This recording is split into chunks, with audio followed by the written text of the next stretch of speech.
McD is all business. I know Mike got my back. Skrilla on the track, crack. ConventioNOT. What that means is unconventional. Been in the game of you, so comprehend what I'ma give to you. Cause in the instant you can turn your hustle to an institute. I can't stop, I'm on top because I'm ConventioNOT. It's for the people like school teachers who think out the closet for causes that do reach us, and spark young engineers who interfere with what society's instilled in here. You keep me grounded, dog, and hold me down like my yogis that's hitting down with dog. Then it's back to business when I'm with my counterparts. No sitting down, so we walking around. Real talk, they talk about us, we the talk of the town. It's our chance, we contrast, but I ask that you pay attention while you listen to this podcast. I'm working with all I got, so when you see me, you know what I'm about. Hey, what's up, everybody? Thanks so much for tuning in. On today's episode of conventioNOT, Ryan and I are very excited to share with you Mr. Marvin Williams. Marvin is the owner, founder of Logical Owl, based out of Metro Detroit. In a nutshell, Logical Owl is the place that your business calls to solve all of its tech problems. Issues with email, issues with phone, issues with getting outside of the office, communication-wise, call Marvin. He'll solve your problem. That's Marvin as a business owner, but it's also Marvin as a person. And in today's episode, I wanted to delve into a little bit about what makes Marvin tick. I've always found Marvin to be an incredibly likable, well-networked human being. And what he shared with us today was very illuminating, and it helped to actually fill in the corners of his story. I gained a much greater appreciation and understanding of his upbringing and the family life he had as a child. Beyond that, he was kind enough to share with us stories about his grandparents and the legacies they laid before him. Needless to say, Marvin's still got plenty left to do in life. But man, I'm pretty fond of this guy right now. I have no doubt our audience is going to love him too. Sit back, relax, enjoy Mr. Marvin Williams.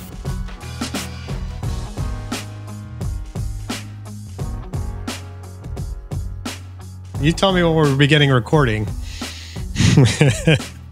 It's begun. Don't worry. Everything can be edited, Marvin. Everything can be edited. Oh, well, I have a few concerns. One, I don't know how you're going to fit me in an hour. Two, because I've been thinking about this. I've listened to every single episode. You've had plane crashes. You've had doctors. You've had people who have overcome physical, mental abuse. People who have been homeless. I don't know what episode number this is, but this is the Jumping the Shark episode. I don't know how you guys have settled on me. It's a deep dive down now. This is going to be the most uninspirational episode you've had so far. Guaranteed. You know, I got to be honest. I often tell our guests, and I think I need to get better at this because I mean it as a compliment, but I guess conversely, it could be taken alternatively. But I tell them, like, it's up to me and us to determine how interesting you are. And trust me, everyone's interesting. You just got to find the story. And like, Marvin, I also know you, you know. So real quick, everybody, we got Marvin Williams with us today on conventioNOT. An introduction is always appropriate. Woo. Introduction. Wow. Let's see. Business owner, 6'1", bicultural, biracial, a lot of unfounded confidence, wannabe comedian, hack basketball player these days, and brother, son, uncle, cousin, friend to many.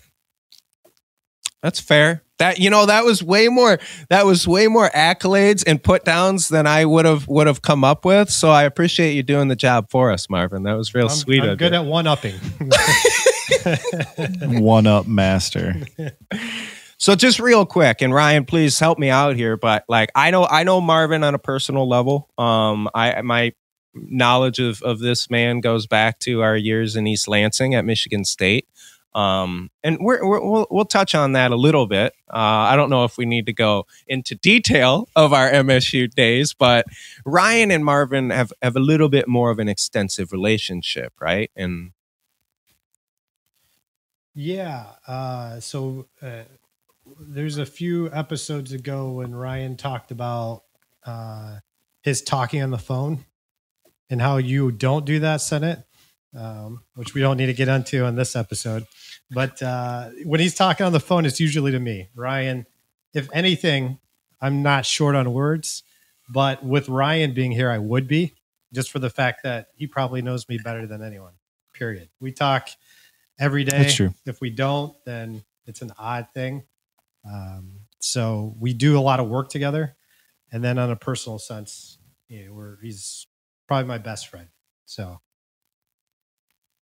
Yeah, it's kind of weird. We don't bring a lot of best friends on the show, right? Almost kind of like pointedly when you start one of these podcasts, you understand that your audience might not necessarily want to talk to best friends. But I think that if one thing that our listeners have learned over the time is that our best friend Rolodex runs pretty deep.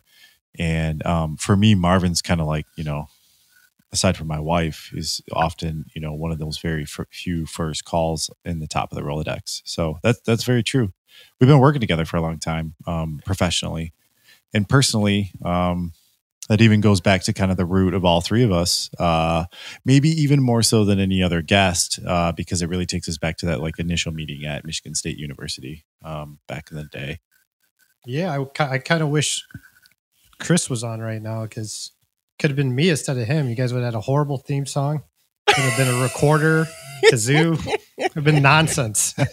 He's much better suited. I haven't met him. I feel like I know him, but he's a good fit. But yeah. Yeah, right. No, like Skrilla is a perfect addition to the show. He fills in all the spots that Ryan and I are very much lacking in, which is a lot of spots. So first and foremost, I do have to say, like, I commend both of you for just being real honest just there, because our audience doesn't appreciate the fact that, like, you're two grown men, 40-somethings, 40s, whatever. You're sitting in the room together, talking about how good of friends you are. So we're not gonna ram that home, because I'm not here to make you guys uncomfortable. But I would appreciate if you'd expand a little bit on the thing that you tend to both gloss over so comfortably and regularly, is your professional working relationship. Like, and before you get into your relationship, Marvin, can you please expand a little bit on the really cool company that you founded and run and operate? Like, just boast a little bit, man. Don't be shy. Sure. Yeah, a lot of things. Shy's not one of them. Let's see. I own a company called Logical Owl. We provide tech infrastructure to businesses. So that's everything you need to run a business from a tech standpoint. So examples would be internet, phones, IT support, cybersecurity, door access control, security cameras. If it involves technology in your business, we do it. When did you start Logical Owl? So I started Logical Owl about five years ago. Okay. And I've been in this industry for about 8.5 now. Gotcha. Perfect. And like, so, when people talk about like infrastructure and tech, I'll be honest, I usually kind of fade away, because it's like, cool, I'm glad somebody's doing it, but it's not like, it's not my wheelhouse. It's not what I get real excited about. And that's why I'm fortunate to like know people like you that I can rely upon to do extremely critical, crucial things. You mentioned though 8.5 years. So what, you were in the industry for a few years and then said, I'm doing my own thing? Yeah. So I had a business partner who I still work with extensively. He focused on cybersecurity and phones specifically. And he was kind of the back of the house. I was the front of the house. And I saw my clients had a big need. It wasn't just two things. When you get into technology, it all intertwines. Yeah. And so, I was already kind of doing the heavy lifting of helping them out. And it's interesting because you asked me to describe Logical Owl, and really what it is, it's a company that helps people. We do it through technology, but if you get to know me at my core, I love helping people. And I'm not a tech guy. I felt, technology is the medium that I use to help people. I'll attest to that. Yeah. One thing you'll get to know, if you don't know this about Ryan already, he has such great curiosity, and I'm better than him in this field. But if he has more time, and as we work together more, he will far surpass me. It's only a matter of time, just because his curiosity is so big. So that I'm not surprised by his boasting. But with that being said, we we like to help people. That's really what we do. And my background is really business. And so then I got into the business of technology, and I think that was something that helped me because, I didn't need to, I could translate for people. I didn't need to give them all the tech answers, but I could really help with the relationship part of it, the organization part of it, and say, this is why we should do this. And looking at it from a business perspective, opposed to, purely a tech perspective, kind of marrying the two together. I love that you use specifically the word translate. Like I say that's my role in forensics constantly. And like, really, what do? I don't know. I just try to help people understand some stuff they either want to or need to understand better. Like, and I don't know are we just overly humble, or do we just admit, I just like people, man. Like, engineering just happens to be the language I studied that, like, nobody wants to hear about that every day. But when they do need to understand it, I want to be the guy they call, because it's like, what? I like Mike. Sometimes he's talking about engineering, but most of the time we're just talking about, whatever. And like Marvin, I know you as that guy. I don't know you as a tech guy at all. I just know you as a guy who, like, everyone I know likes Marvin. Everyone I know that, well, maybe not likes Marvin, but Marvin can be likable. I got a few X's that would argue that comment, but I appreciate the sentiments. Likable for a while. Nicole's in the other room. I know she, for one, is a huge fan of Marvin Williams. So man, Junior is high on my list. I mean, you guys, the couple with the biggest smiles. You guys have always made quite the team. But I do. I think, look, I say translate. This is something that I think of when you think of positive experiences you've had. It's because you think about the energy the person brings. You don't always remember what they say, right? That old adage. But also, it's not just that. It's not just the energy they bring or what they do. But when I first got into this, and in my prior working experience with Ryan, which was my first actual sales job, like true sales job, what I realized or what I learned is, like, I just want you to call me for everything. You need dinner reservations, you need help, you need a recommendation. And then the other part will be the byproduct of it. And so that was always kind of my idea. And same with the business. I think people, which if you haven't informed your guests already, I'm very opinionated. I think people think too much of themselves. They think they're too great. Look, I'm not doing anything that someone before me hasn't done. If you don't take anything away from this podcast with me, I'd say steal. There's other people who have done it. Take what you like from them, steal it, make it your own, curtail it, take the things you like, don't take the things you don't like, and move on. So that's kind of like what I did. I thought, like, hey, I don't like in technology that they're very reactive. I don't like that there's not a one-stop shop to do it. I don't like that it's so overwhelming. So I kind of actually started it because I saw my clients had 10, 20 different needs legitimately. And they're trying to run a business, and they're not in the business of technology. They're in the business of whatever they're doing. Yeah. And so what I decided was, I'm going to try to narrow this down for them, because I remember distinctly looking at headphones for the gym. Go to the gym every morning, buying some cheap headphones. 2 hours later, I'm reading Amazon reviews on $30 headphones. Like, what did I just do for 2 hours? Now think about that compounded for a business. There's such bigger decisions, and there's so much more, and you're trying to do, 40, 50 other things. So when I started the business, my business model really was, my business model really was, I'm not going to charge my clients. So that's how I started off, which people thought was crazy. I kind of thought it was crazy. I figured out the least amount of money I could live on. Once I made that amount of money per month, I lived off that budget. And then I said, okay, I'm going to charge my partners that I work with for me bringing a qualified customer to them. So I'm providing them a service. I'm helping them out on a deal that they wouldn't get, which they were happy to pay for. It was cheaper for them. And then I'm helping my client out because they're getting something a service and help. Okay. And so that's how the business started. It was just kind of like, I've never seen anyone do this before in technology, and maybe it's a bad idea, but I'm going to give it a try. And it's just kind of escalated from there. I mean, I'm gonna oversimplify it and just put it into a world I also don't understand. But like, you're ultimately almost like brokering, right? Like you've become a middleman for your clients to, and I'm probably oversimplifying it, but you really woke me up when you said I didn't charge my clients. So like, who starts a business without charging clients? So where does is it like commission based, or how does that break it down for me? So there's really a few different areas. So one would be brokering. So that's how it really started off. Since then, there's a lot of things, we've grown, and you can't, we can't. Yeah, I appreciate we're talking about the inception of Logical Owl, right? So this was a time and a place. But that is an aspect of it. Sometimes there's just things that we don't necessarily touch because of proprietary relationships. It's not in our best interest, but we will help a client negotiate. But really, our business kind of falls into a few different areas. One would be,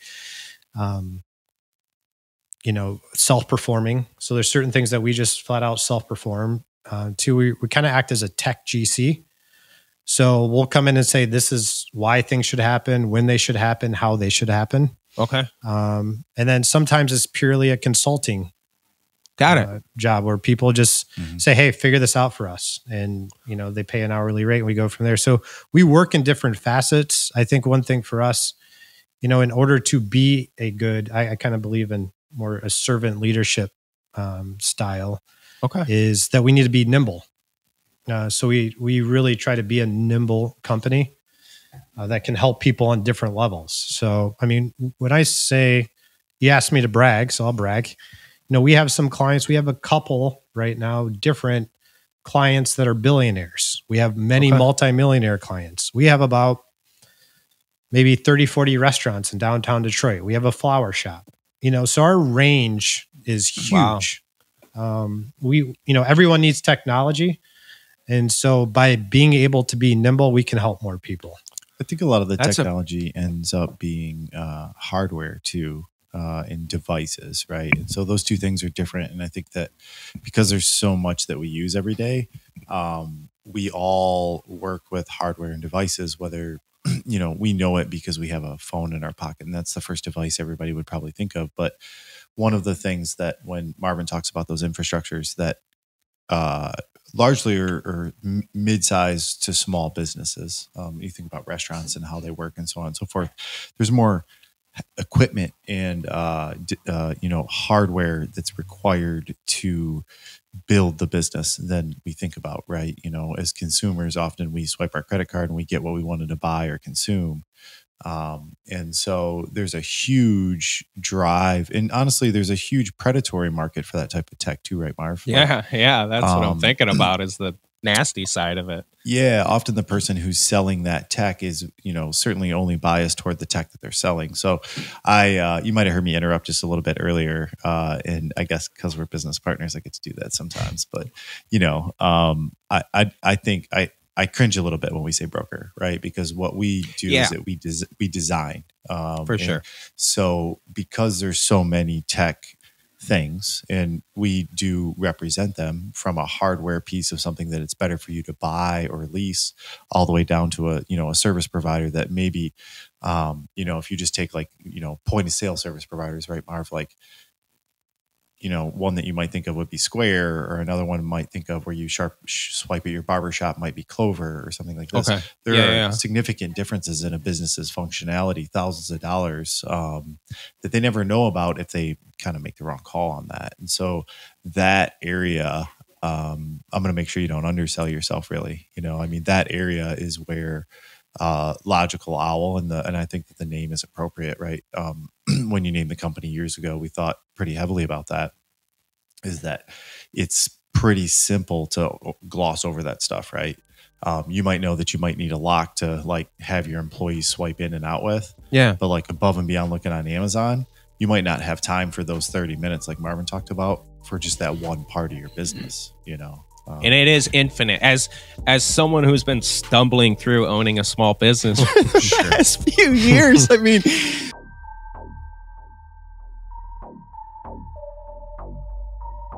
Hey, what's up, everybody? It's Mike from the show. No, I'm not here to pester you or ask you to do anything for us. I honestly just wanted to reach out and say hi. I hope everybody's doing all right. I know I'm personally hanging in there. There's some ups and downs, right? We're all doing this. We're all in this. All of us. Never been able to really sincerely, honestly say that before. But every human on this planet is going through it right now. And if you're not too far down, then lift someone else up. We all need it. Today may be your good day, but it's someone else's bad day. Spread the love, people. It may be all we have.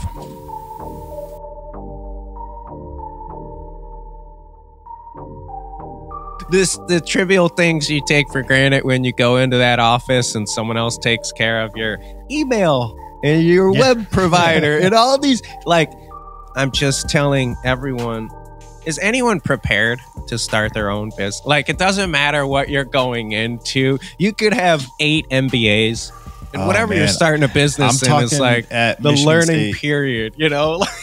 Yeah. I'm talking at Michigan State on Thursday about entrepreneurialism. And so today I was working on the PowerPoint that I'm going to use to talk to I guess they're almost like 4th year kids. Yeah. Yep. You know, I shouldn't call them kids, they're adults, right? But that's a big part of like what you're talking about is that, you know, my recommendation for entrepreneurialism is, despite curiosity, is to really like isolate what your skill set is, because it's too hard otherwise. In most cases, entrepreneurialism has something to do with a relatively small skill set when you start, and then you start to build upon that. In most cases, unless you're, you know, doing the things that we provide, it's not going to be the things that Logical Owl specializes in, and it doesn't really have a big value for you to specialize in those things, right? Like your internet speed doesn't have a whole lot to do with your function of your restaurant or your, you know, apartment. Unless it's bad. Unless it's bad, then it's going to hinder you in ways that you can't even possibly imagine. Right. You know, and that's the stuff no one thinks about. So what I'm getting at is to have and I feel like, you know, this is just you as a guy, and the fact that you're doing this professionally now, Marv, and it's a trusted source, you know, and it's someone, I guess we kind of take that for granted nowadays. Like I don't have the same level of trust with everyone I give money to, but there's some people you give money to when it's just literally like, you can make some decisions on my behalf. And like to establish that level of trust. I mean, Marvin, you mentioned a company that's been around for 5 years. You just mentioned like 30, 40 clients of really, really broad spectrum. Like I guess the word is portfolio of clientele. That takes, I don't care if you're the biggest, baddest tech dude in the world. For you to have made that impact in this amount of time, that has to do with Marvin Williams. And like, I'm not just trying to compliment you or blow smoke here, but like that's a testament to, in my opinion, that's very much a testament to your personality, your perseverance, and like just who you are as a guy, as a compliment also to your business. You know, obviously your business backs up who you are as a person, but I appreciate that. You know, there's been some jobs where we flat out lost money. You know, that whole idea of helping people and, you know, making the money on the back end. There's been jobs where I flat out have lost money. But I was able fail. No, but you know what? I didn't, because I got to help the people. And I'm a firm believer. One of my, I guess, ethos is the money follows, it doesn't lead. Yeah. And another thing, you know, my dad told me this. He just said it to me one time, but he said, you can't make a good deal with a bad person. So we take our reputation extremely seriously. That's just, there's been jobs I've walked away from. There's been jobs where, look, we didn't make money, but I will not let our reputation suffer, because in essence, that is our business. That's what we're selling, is that we have that expertise. And, you know, the proof of that is our clientele. You know, we were, you know, with my partners, we were one of 3 approved vendors for T-Mobile nationwide. You know, I've been out to Seattle a couple of times now, And it got to the point where they asked us for advice on how to run their stores. I had the most phone and internet stores of T-Mobile in the country of anyone. That's one example. That happens from just doing the right thing. And that is a Sesame Street comment if I've ever said one. But there's just some rules of life that just are rules of life. And that's just one of them. And so that's worked well for us. It's a cliche or whatever. Yeah, no, it's there for a reason. People have been saying this for hundreds of years for a reason. Yeah, and hey, look, I'm not a great salesman. I'm selling internet. I'm selling phone. It's all stuff you're going to buy. You're going to buy email. You can get it from me or someone else. And so what can I do that they can't? And I can help. That's what I can do. I can streamline this. We really look at future proofing. And Ryan said it before, we look at design. That's a huge part of what we do. We have some DoD clients right now that are huge. We do work in all different sectors because there's just certain things of business that just translate. They just translate no matter what. Mm-hmm. You touched on someone there that, from what I gather, I've never met, but I gather he's a very influential and powerful person, and that's your father. So I do want to take it back a little bit. Thank you. I'm glad we got to get into Logical Owl. The last thing I'll say about Logical Owl is you have my favorite logo of all time. So people, go check out Logical Owl. If for nothing else, just to appreciate the simplistic beauty of his logo. LogicalOwl.com. Shout out. It's I love it. So with Yeah. that said, They're in our recruiting stack for the advertising, company. yeah, hopefully after all that, let's get them on. That was pre-contract to our listeners. If you wouldn't mind opening up a little bit about clearly I'm a big fan of who you are, but I'm not going to give you that much credit for that. Ever since I've known you, you've been, and it's weird when you're in college. Not a lot of college dudes are talking about their dad. And I remember you talking about your dad back then. And I remember honestly being like, whew, this dude's dad must have been a pretty impressive guy. Yeah. Talk about your upbringing a little bit. Yeah. So, my dad and I have an extremely close relationship. But so do I do with my family in general. So same with my mom. My upbringing was interesting. Very most. So, I touched on before, I'm bicultural, I'm biracial. So I was born in Flint, Michigan. Dad's a black guy from Flint. Mom is Palestinian. You're our second Flint guest.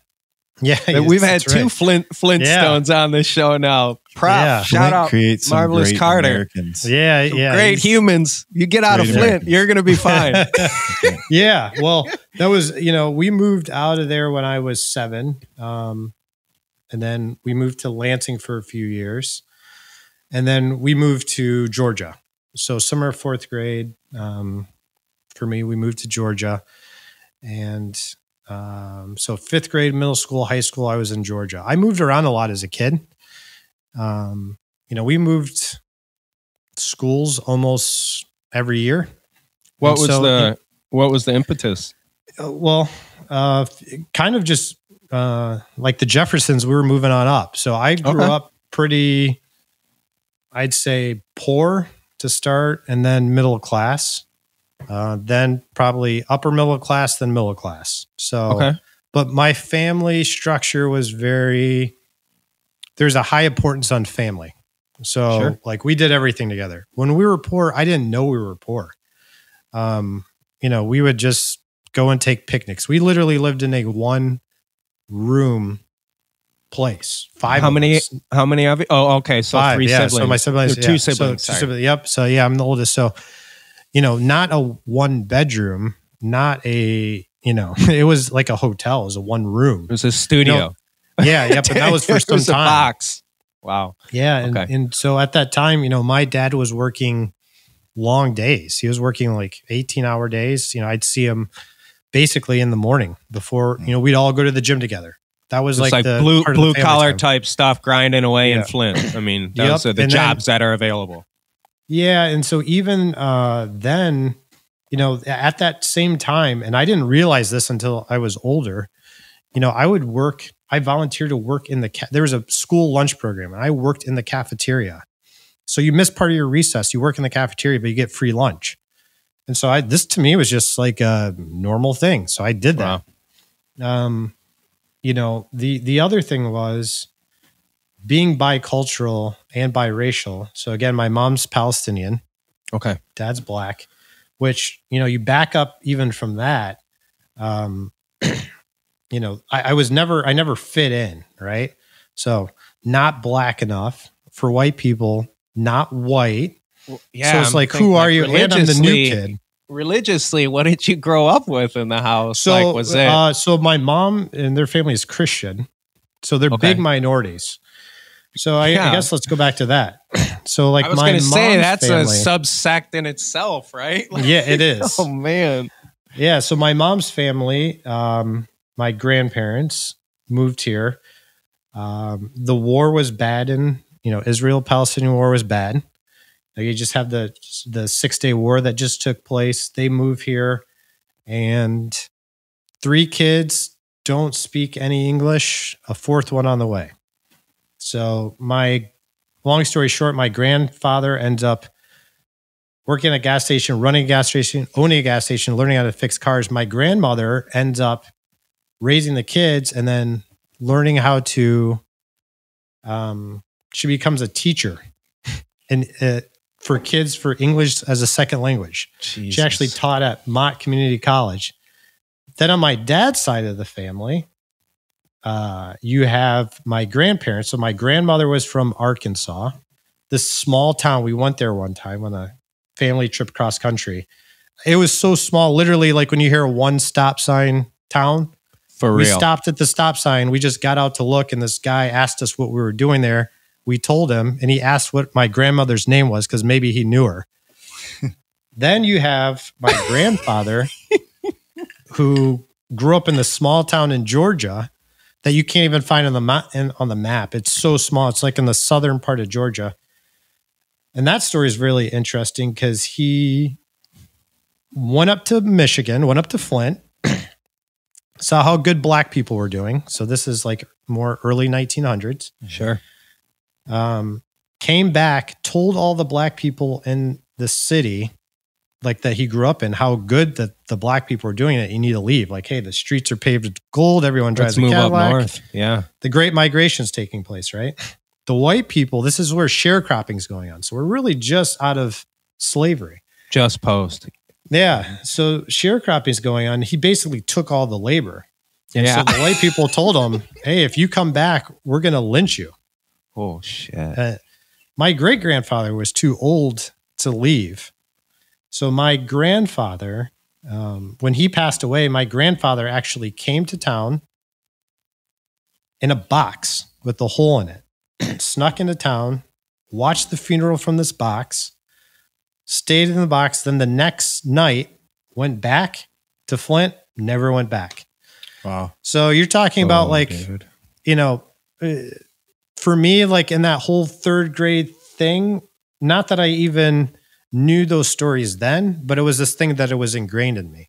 I was then like, getting that's I don't want to say congenital, but that's built in. Lacking a home a little bit. I have friends that are much smarter than me. None of them are on this podcast, but I do have other friends that are much smarter than me. But I will outwork them. I'll figure out a way to be. Yeah. I'll just be competitive, all joking aside. And so, with my dad, it was very interesting because very early on, you said I would bring up my dad all the time. His thing was, look, school teaches you, it's just about getting information and giving it back. It's regurgitating information. He goes, I'm going to teach you how to think. So like at 7, 8 years old, I was doing things like reading like, Think and Grow Rich and like 7 Habits of Highly Effective People, things like books that other people, my age weren't reading. 3rd graders weren't consuming those. Yeah. No, not at all. And, but his idea was like, hey, look, I'm going to just teach you how to think. And so it's funny because you also brought up Michigan State, which we really haven't gotten into. But one thing for me at Michigan State, the biggest thing I've learned at Michigan State was how to network.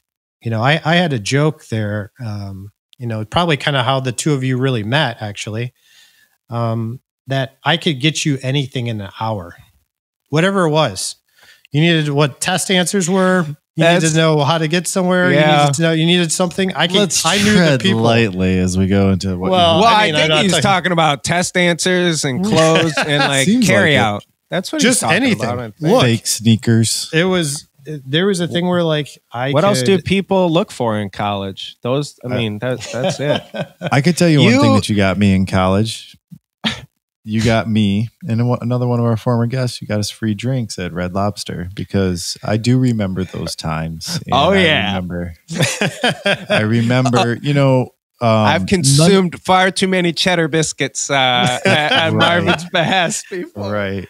Yeah. Before you see this, again, that unfounded confidence, this cool guy in front of you. I was wearing my fish shirt, bartending at Red Lobster. I mean, I paid my way through college again. Like, it was just a thing where I was working full time and school full time.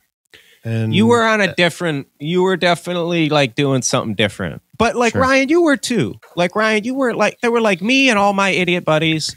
And then I would like come over to your guys' house and pretend I was a little bit more of a grown up. And then my idiot buddies would come over and we would lower the maturity and like ambitions of everyone involved. Yeah. But you're like, yeah, that's accurate. But I remember like being at your guys' house and there were times where I was really intimidated because I wasn't just like, I mean, you guys were a couple years older than me, right? And when you're in college, when you're 19 and people are 23, that's like, they're grown-ups. You know what I mean? Like you really were. Right. Yeah, sure. But I never, I never took it as an effort to intimidate or anything like that. And I remember like always kind of being able to hang around. And even though we didn't have a ton in common, like you just described your background. My background's very, very, very different than that. Yeah. But that ability to connect with people, Marvin, like is something that I remember in you as far back. Like all my idiot buddies that I'm talking about, any single one of them that's met you, I guarantee A, remembers it, and B is like, yeah, that dude was always cool. Like I was like that guy. He was always pretty laid back, like. I think that's what, that moving around. So there's a look, not to change the whole podcast and go in a completely different direction. That's what it's there's for. This whole there's this whole thing with like anti-bullying, and bullying has gone too far. Look, I'm not advocating it whatsoever, but I will tell you this. There is just a human thing. You have to overcome adversity. And so we should talk about that portion more. So for me, I moved around a lot. I didn't fit in. And look, everyone has that story. It might be a different story to some degree. The details might be different, but you were too tall. You were too big. Doesn't matter. You have that story. For me, it taught me how to find the things that are in common with people. So like, when I was a kid, I honestly wanted to be a stand-up comedian, a b-boy, and a professional basketball player. Now, why? Because I would listen to old... You wanted to be Shaq. I'll take his money. Yeah. I would listen to old records with my dad, of comedy records, like Steve Martin and all these things. And so one thing for me was, it's not like I was the class clown. Like I'm coming in like, you're fat, you're stupid, you're ugly, I'm out of it. It wasn't that. But I knew that like, hey, there's certain things that everyone has in common. Everyone likes to laugh. Everyone likes to be heard. Everyone likes to feel a part of a group. And so just fitting in, those are skills that I had to develop. I didn't have like an old neighborhood friend to fall back on or, any sort of cushion in that sense, or like even like a firm racial group to identify with or whatever, because it's like, okay, are you neglecting the other one? So those things, those being able to overcome that adversity, hone those skills, which serve me well today. Yeah. At least, again, that is my competitive advantage. And, I had a good business mentor, Mark Mitchell, and I had a few good business mentors. He's one of them that said like, look, you don't need to be the best at everything. you figure out what you're good at and then drive that home. What I'm good at is relationships. That's what, is again, what my business is. It's helping and it's relationships. And so that's important to me. That's something that, I try to figure out problems. I try to hone those relationships, and I do it by looking at the common things. And when you were talking about, hey, your friends came over and this, that, we don't have that much in common. Well, the other thing I look at is how we solve problems. And you know what? Like you guys both, I hit it off with immediately because we have a lot of the same core background. We come from like strong family values, like blue collar, like hardworking, like, look, like don't sell yourself short. I remember you in the engineering school and then still going to lift weights and run and then hang out with us. Like you've always been with Nicole, Ryan, him and I, he lived across the street. It was like right away, boom, like best friends. Like that's just how it was. Cause we were cut from the same cloth. Like we're going to figure stuff out. We're going to be really competitive. And that wasn't just the three of us, but like, Hetzel that was on here before, and Willard, and like the other, Hernovich, who every time I'm in Chicago, I try to go visit. Like those connections are still real for me, and they're good and big. So I don't take those for granted. I would say that there's something that's a little bit unique about our relationship that I'll speculate. I'll let everybody, Google, and a lot of people who listen to our show know us and will know you. They can define like whether we're successful or not. But one of the things that I would say is that after those formative years, because of our location, and even still today, like I started joking about like the phone calls early on. We spent a lot of young time together in the early 20s. We spent a lot of time, like for us, it was working out, and it was playing, basketball games. But we also spent a lot of time kind of like competing with each other, I think a little bit. That might have been like some one-on-one games, if would be the easiest way for me to kind of like describe that, if we think about like decades ago, but that necessarily wasn't about like pushing each other to like the limits that I think that we're comfortable pushing each other with today. And so even foundationally today, challenging each other in what we do and like playing devil's advocate, even just for the sake of it, is something that has kind of, I think, become a big part that's carried on from Marvin Sr. Because I got the benefit to know Marvin Sr. quite a bit when I lived in Atlanta. I'm freshly back here. We're recording in Detroit now.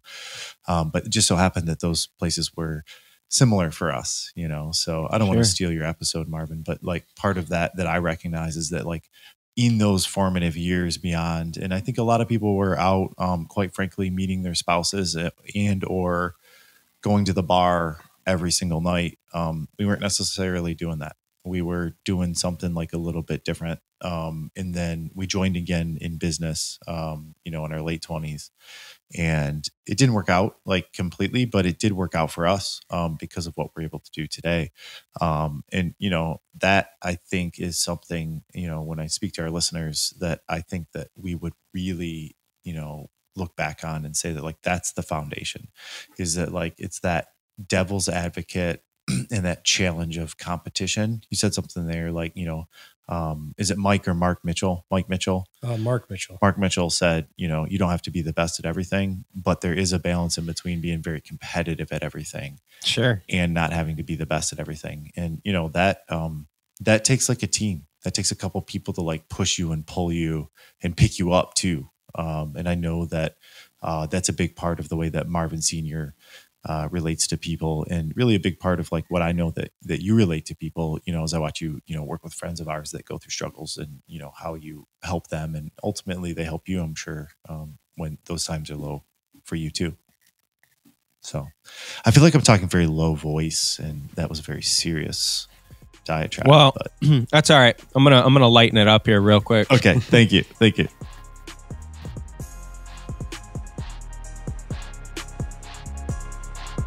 We are conventioNOT Podcast. If you're listening to us for the first time, if you'd like to check out some other episodes with dynamic careers of people who follow their passion, it's certainly worth scrolling down the episodes.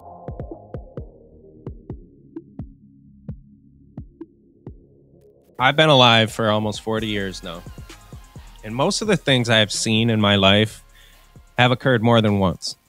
there's one thing I've only seen happen once in my life, and by one person, and I will never forget it. Like, I have a specific visual memory of going over to Marvin's apartment, and Marvin, you know, the bathroom door was open, so it's like, whatever, he's not going to the bathroom, but he's in the other room, and I'm like, what are you doing in there? You know, like, I don't hear anything. I assume he's brushing his teeth or something. He's like, I'm shaving.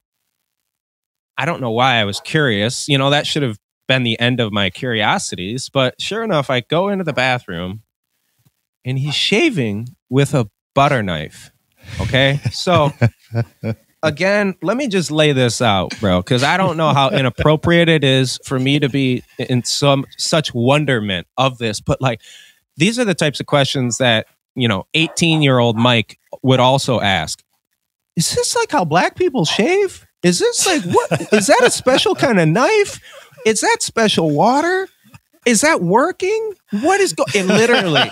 So, you guys, this is a real scenario. I intruded on this poor guy shaving, but Marvin was kind enough to then, I'm going to let you go now, or else I'll just keep talking about watching you shave. One of the closest shaves I've ever seen to this day with a butter knife. Yeah. So Nicole's in the background going, are you talking about the butter knife? That's how often I talk about this. 20 years later, bro, I'm still meeting people and being like, I bet you couldn't shave with this. I know someone who can. So one, it cracks me up that you remember. Okay. It generally makes me laugh too. I did it today. So the clean shave, if anyone's actually watching the episode. This is a regularity. Yes. Still to this day. 3, this stuff's called magic shaving powder. Okay. You can look it up. My dad is shaved like this. And what happens is if I shave with a razor, and this does happen with a lot of black guys. So this is the half that I guess I inherited. Sure. You will get shaving bumps. Yeah. Okay. So, and it's funny enough, usually grooming, technology. I'm hitting some of the main points here in ConventioNOT. It's perfect. So this is one of them, right? So this is all we ever talk about anyway. Yeah. a couple of them here. And so you basically, you put this stuff on your face. You take this powder, you mix it with water. Okay. Then you put it on your face, and then you let it sit for, I don't know, 6-7 minutes. And then you remove it with a butter knife. Okay. And so it's you kind of think of like a Nair or something like that. All right. But here's the deal. It is the worst smelling thing you've ever smelled in your life. So you coming into the bathroom when you did. I don't remember that. I don't remember it smelling real bad. You probably, it's kind of like you were in war and you just had selective memory, because that's why you remember the scenario, but you don't remember. Trust me. You still use it? I used it today. Now, here's the thing that's funny is you brought this up, and I'm not exaggerating here. So when I buy it, I bought a bunch of it. Okay. So when I buy it, I buy a bunch at a time. So when they have it, so I'm at the store and I'm checking out. And there's, you can't get that everywhere, can you? Not everywhere. No. So you can find it on Amazon, whatever. But so at this case, being obviously living outside Detroit, I'm at Meijer. I buy it. Okay. I'm in line. There's this older black lady behind me. And look, again, remember, you're talking to me who grew up in the South, live in Michigan, very different cultures. In the South, you say hi to everyone. Up here around Detroit, you don't just start talking to you okay? This lady, you can, you don't know what you're going to get. Yeah, you can, but you have to deal with it after. Yeah. This lady I don't know goes, she just looks at me and she just goes, I remember my ex-husband used to use that stuff. It stinks so bad. Ooh. And I was like, no, is that why you got a divorce? Because I don't blame her. Look, I don't get embarrassed about anything. What's the promo for that? Let's get that sponsored. If you know me, bad. If you know me, you know that I what's the brand? I rarely get embarrassed. It's called Magic Shaving Powder. Magic Shaving Powder. Okay. Like I should get endorsed. Like they should be sending me. I use the blue one. Okay. There's different ranges here. There's like red, blue, this black. is sort of stuff.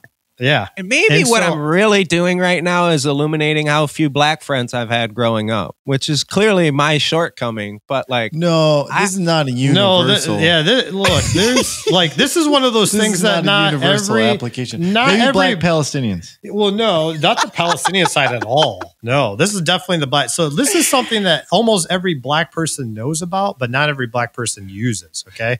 It's completely different.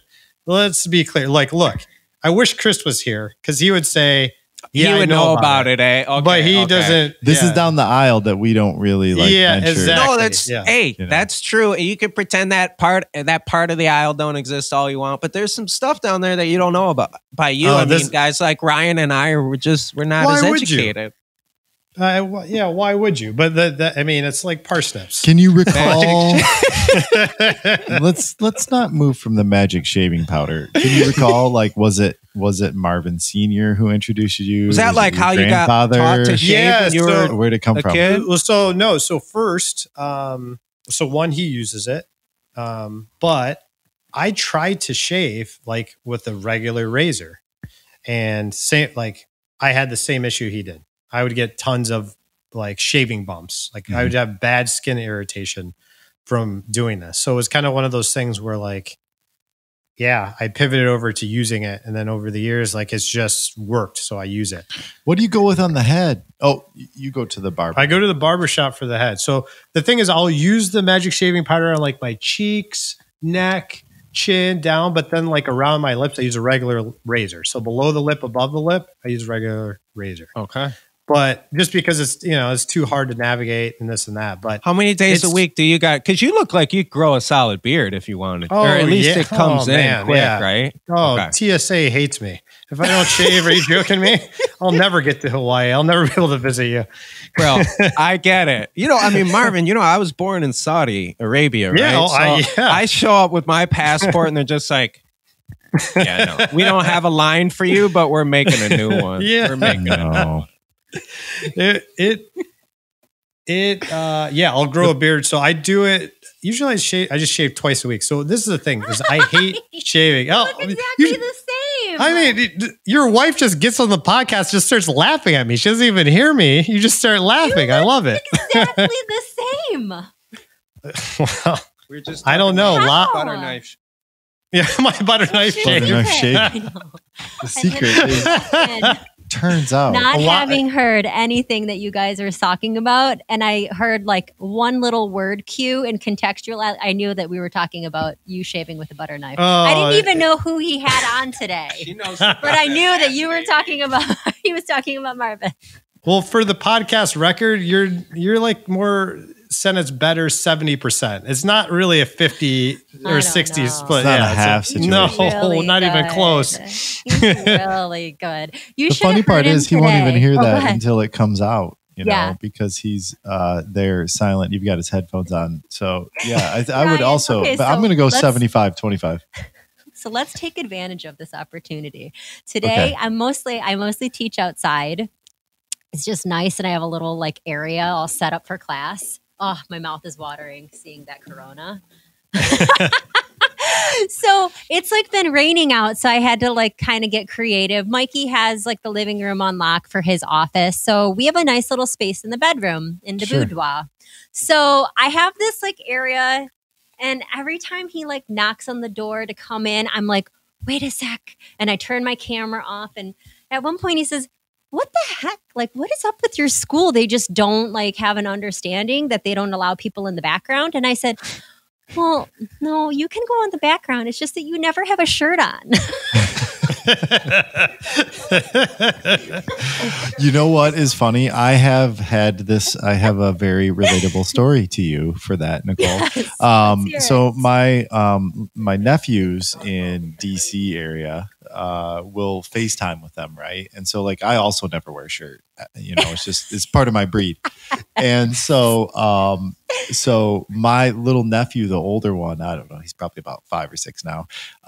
There's a point where like every single time I talk to him, which is like weekly, he makes a comment about like me either wearing a shirt or not wearing a shirt, which is most cases, So now I try to be a little bit cleaner for the little dude. But yeah, I mean, cute. I get it. You can't just be walking around in front of young children in 2020 without your shirt on. Nicole, send me his shirt size. I'm going to send him a Logical Olive shirt so he can be a part of school. Yeah, get some advertising. Yep, send me a shirt size. I'll take care of this problem. All right, I will. We kind of jumped on a wagon of kind of disconnecting a little bit from Facebook during like election stuff. Just trying to filter like what we're absorbing. We weren't doing a very good job of deflecting people's very, like everyone has an opinion, but some are like really hairy and spiky right now. But I gotta say, one of the things I miss is Marvin. Marvin, your requests for what you want for your birthday on Facebook. It's funny that you mentioned that, Nick. Funny. We were just fixing to invite him back because I feel like we just touched on the depth of Marvin. We didn't even get into, the early adoption of social media and cynicism relative to social media. Yeah, my social media usage is not normal by any benchmark. Means. It's I'm the most uninspirational person you'll ever come across on social media. That's for sure. Opposite. I think we think the opposite. I think you say everything that we hope and wish we had the cojones to say. That's the point. The point is that you forget about life for just 10 seconds and laugh about how ridiculous social media is. Don't at me. Don't at me. No. You did say you would like to, you wanted to be a stand-up comedian. Okay. So I feel like that is basically, that's got to be your outlet. Mike is playing my music. It's just even now it's too hard to stay engaged. It was so good seeing your face, Marvin. You too. Way too long. Way too long. Reunion trip someday. Yeah, for sure. Right? Both ways. I'll come to Hawaii. Yes, love it. Good seeing you. Bye, Ryan. You too. Bye, Nicole. Love that blouse, Ryan. Oh, Sen, I've never seen you so antsy. You just couldn't wait to get back on that mic. See, you think I'm a spaz, but it's a forced behavior. I have to be. If I don't act like a spaz, I'll never get a word in. Oh, what a great, better 75% she is. I agree. Absolutely. I know we're tight on time, but I just still wanted to say something before we close it out here. And I got to admit, like, this has been a very illuminating episode for me because, like I mentioned, I've known you for 20 years, but I didn't know anything about your upbringing. And to be honest, like I said, I was quick to mention your father, but you explaining not only your immediate family, but your grandparents' journey and the legacies that kind of existed before you came along. And, that very kind of transient upbringing. And I don't say that I don't mean it in a negative way. I just mean that there's some unfortunate results of that. And that's oftentimes it's not a real expansive network of friends. But the guy that I knew and the guy that you've been, it seems like basically since you were an adult, has been nothing but solidifying that foundation and expanding that network. And like, I see your business as such an honest depiction of who you are as a person, and with a better understanding now of like your background and just kind of that. I don't want to make it out to be like absolute lack of relationships growing up, but I could see how that was very much a motivator. And to me, it seems like nowadays your number one priority is not only to value those, identify those, but to nurture those relationships. And I don't know. Maybe I'm hopefully projecting there, but no, I think I picked that up. I picked that up today a lot. No, I mean I appreciate that. For me, I tried to find we didn't get into. Funny, Nicole was joking about the social media part, and we didn't get into, maybe the why of the business. Some of it we did, but the other part of it was, instead of trying to figure out what I wanted to do, I started off by figuring out what I don't want to do. Then I started thinking about what I was good at. And what I figured out that I was good at was what I like to do was relationships. So how do I monetize that? How do I make a business out of that aspect of it? And so it is important to me. I do value them. because I'm just a people person. I am. I'm not going to be one of these people at the party that's like, oh, I'm an introvert. I am an introvert. I spend a lot of time by myself. I get up in the morning very early. I read, I work out, I do things by myself because I'm so social during the day. I need that alone time. Yeah. But I need that recharge because I want to do this. I want to talk with you guys. When people are around, yeah. Oh, I mean, I haven't seen you and Nicole in way too long, probably since my apartment in Ferndale, 10 years ago. Yeah. 8 years ago, whatever it was. That's too long. But you know what? It's like Nicole I didn't even say anything. She started laughing in my face. I mean, but the thing is that warms my heart because good memories precede you. Exactly. Yeah. I mean, and vice versa. I know I'm her second favorite outside of Nick Muntz, but it just makes me happy to be her second favorite. You're a distant third. Nick is out there. Hopefully he's going to get in touch and we got to find that cat one of these days. Yeah. Well, special thank you for our listeners as we bring in these like really deep Rolodex conversations. I think that we're coming to the end because we're getting close to the hour. Pardon me. Excuse me. Apparently, whiskey and ice isn't the best appetizer. So, pardon my interruption there. But to any regard, Marv, it's overdue to have you on the show. But what I think that we need to do is we need to segue, and our listeners are now starting to hear, I think the most recent episode was the underwear episode, if you're listening in succession, that we have these very deep expertise episodes that come on.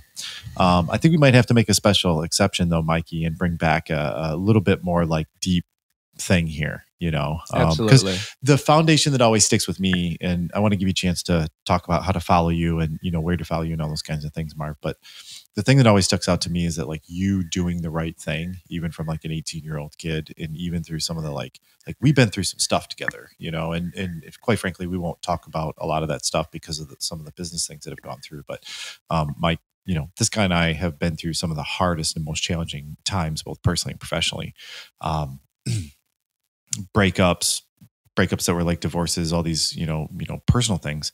But like Marv, like your story, even I don't get to appreciate, as like one of your closest friends. And so I'd like to make an exception, maybe bring you back to kind of continue on. Well, maybe call it a part 2. I think this one's going to be called Do the Right Thing. So if you're listening by now, you're already looking and you already looked it up and you already found the episode to Do the Right Thing. But how do we find you, man? Where's the best way if I want to connect with you? Like, are you LinkedIn, dude? Yeah. So one, thank you guys both. I have to do the obligatory. Oh, this is so great. I love. He doesn't really mean that. That's what he means by obligatory. Well, when you say it's obligatory, and it deletes everything you say after. It cheapens it. See what you did there. See what earlier with the comment about the intelligence. Joking aside, this is great. I mean, talking with old friends, telling a story. This is fun to me. I would love to be your first part 2 guest. Hopefully 3, 4, whatever you want. I'm there. You can follow me, obviously, LinkedIn, Facebook, at Logical Owl, Instagram. They're all at Logical Owl. It's pretty simple, straightforward. You can go to logicalowl.com. I actually talked to Ryan. I'd like to sponsor the show. I want to be the official tech sponsor of conventioNOT. So, yep, it's on air. Put a stamp on it. Well, I want you to comment about that. So we're finishing closing the deal about him being the tech sponsor. And there's a bit like, if you listen to the episodes, now you hear Link Before You Sync as a sponsorship and some kind of just like different things. So if I don't, or you don't get around to afford Mike and Mai's very high and escalating rates, if I want to like get in touch with you, I'm a small business owner and I want to talk to you about like what you sell. Like after I looked at your website, you just gave your website, logicalowl.com, or maybe you didn't, but I'm your marketing guy. So I'll say that. What do you do? Like, what the fuck? How do I contact you? Like, is it business internet? Like, what do you save me money on? Yeah. Like, so where does that work? Help us out. Make it in 10 seconds or less. Yeah. 10 seconds or less. Very easy. You have a tech question, just ask me. Yeah. Okay. I'm here to help. I'll have the answer. I guarantee I'll find the person or give you the person on my Rolodex that does have the answer. Especially relative to cost. Yep. That's it. I'm here to help you save money and time. Real quick, I have a personal experience with this. I had an ongoing email issue, which what the hell is that? Just, you don't want to know unless you've been down this road. You don't have to know. I went through 3 people.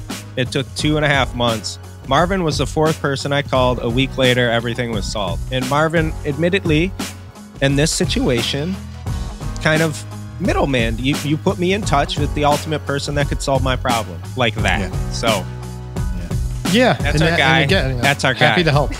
I appreciate it. I generally mean that. Happy to help. Yeah. Cool. Thanks for joining us. Appreciate you, Marvin. Yeah, thank you for your guys. time, sir. All right. Thank you. Good seeing you.